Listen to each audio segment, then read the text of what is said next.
Welcome back to History of the Queer.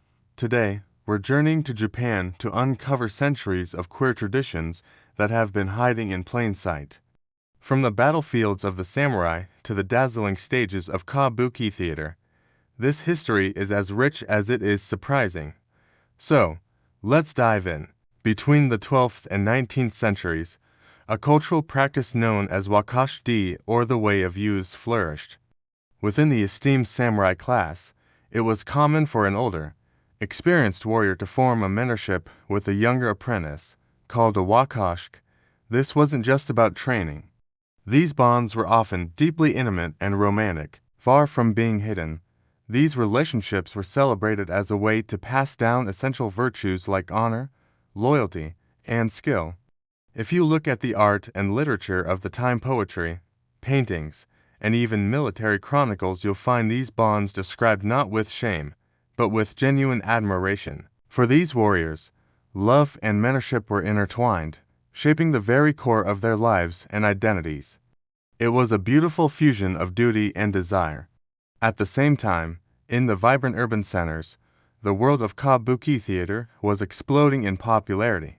Here's a fascinating twist: women were banned from performing on stage. So, male actors known as onnagata took on all the female roles. But these weren't simple imitations or caricatures.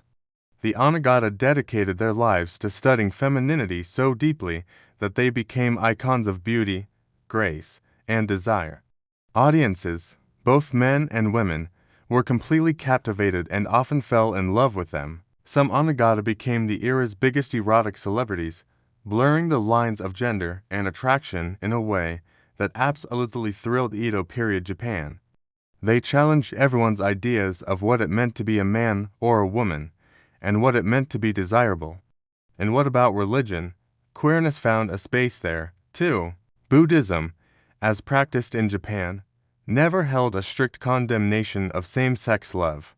In fact, within monastic life, intimate bonds between monks were not just tolerated.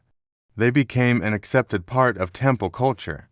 These relationships, seen as a form of deep spiritual connection, were woven right into the fabric of daily life, rather than being erased or condemned. So, what changed? The shift really began in the 19th century with the arrival of Western colonial influence. With new trade and political ties came imported Victorian ideas of morality, which began to reframe what had been normal, and even celebrated, as taboo. Suddenly, centuries of cultural acceptance faced pressure from outside forces. But history remembers. From the ink on ancient samurai scrolls to the bright lights of the Kabuki stage, Japan's past reveals a powerful truth.